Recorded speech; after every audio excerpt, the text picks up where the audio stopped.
Hi, Spirit Seekers. I have something to show you. Do you see this picture? This is a picture of me and my great friend, Carrie. We've been friends for a long time, and I sure have a good time when I'm with her. How about you? Do you have a great friend? Do you have someone that you like to spend time with? I have a question. How do you think great friends should treat each other? Yes, with kindness and compassion and loyalty and faithfulness. Faithfulness? Well, that's a special word, but do you even know what that means? Faithfulness means that you are going to do what you say you're going to do, that you can be trusted and believed. Are you a faithful friend? You know, this week, our fruit of the Spirit is faithfulness. Let's learn a little bit more about what this word means. I'm going to share a story with you about two friends. And this story can be found in the Bible, in the book of Samuel. And Samuel is in the Old Testament, which is at the beginning of the Bible. So the story is about David and Jonathan, and they were best friends. Now David, you might remember, we've read about him before in Sunday school. David is the shepherd who wrote the Psalm 23. And that one went, "The Lord is my shepherd and I shall not want." Do you remember that one? David is also the same David who defeated the giant. And we are going to learn more about that story in the next few weeks. Well, David had a best friend named Jonathan. Now, Jonathan was the son of a king. His father was King Saul. Now, King Saul, even though he was a king, he was not a very good one or a very kind one. In fact, King Saul, he was not well liked. And because he was not very good or very kind, he did not please God. Well, God decided to choose David to become the king. Well, this caused all kinds of problems. I'm going to read you a story from my Jesus Calling for Children book, and it is a story about David and Jonathan. David became a great hero, and that made King Saul jealous. He did not like David. Saul even threw a spear at David twice. David and Saul's son Jonathan were best friends and as close as brothers. One day, Jonathan went to David and said, "My dad is so jealous that he wants to hurt you. You need to run from him and hide in the field, and I will meet you there later."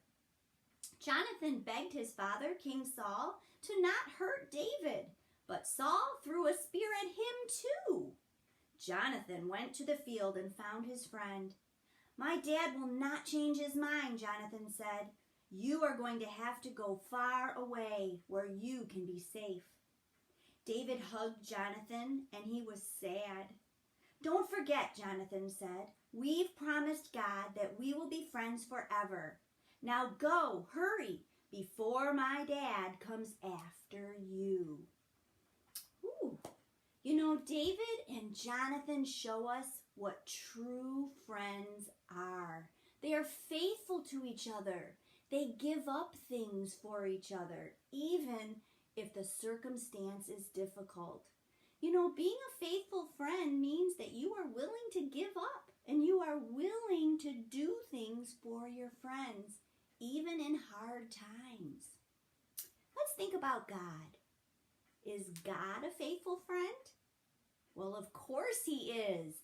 Over and over and over in the Bible, there are stories after stories that tell us about God and how faithful he is. What God says he will do, he does. He can be trusted and believed. Think about some of those stories. We've talked about some of them in Sunday school. Remember the creation story when God created the world? God said things like, "Let there be light." and then there was light. How about the story about Abraham? Abraham was old. Remember Abraham and Sarah? And Abraham wanted a child, and he prayed, and God said, Abraham, I am going to make you the father of nations, and I am going to give you many descendants, a large family. And God did that. God did what he said he was going to do. How about the story of Noah?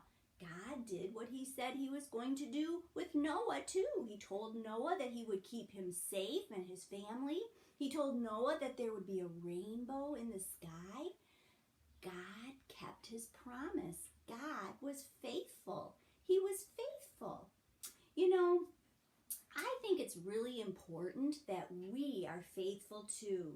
And with the help of the Holy Spirit, we can show that to our family and our friends too.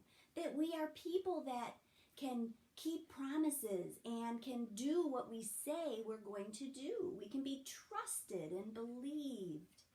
In the Bible, in the book of Proverbs, there are some special words. And these words are this. Don't ever let love and faithfulness leave you. Tie them around your neck like a necklace and write them on your heart. Then God will be pleased and think well of you, and so will everyone else. Aren't those great words? Hey, that makes me think about a necklace. That's what's going to happen this week. Stop by church on Monday or Tuesday in the afternoon from 1 o'clock to 3 o'clock and pick up your craft bag. Now, in your craft bag this week, you will get a whole bunch of beads, some colorful beads and some beads that have letters on them. You're going to need to rearrange those letters and spell a word. Now, I'll give you a little hint. The word that you're going to spell is going to be one of the fruit of the Spirit. So the word is going to spell either love or joy or peace or patience or kindness or goodness or faithfulness. Rearrange the beads and put them on your necklace like I did. My word says love. And then put your necklace together, and then you may decide to give your necklace to a friend. And when you do, you can explain to your friend that you are a faithful friend, someone that they can count on, someone who will always be there for them. Okay, Spirit Seekers, I hope to see you this week to pick up your craft bag so that you can make a faithful friend necklace too. I'll see you next time.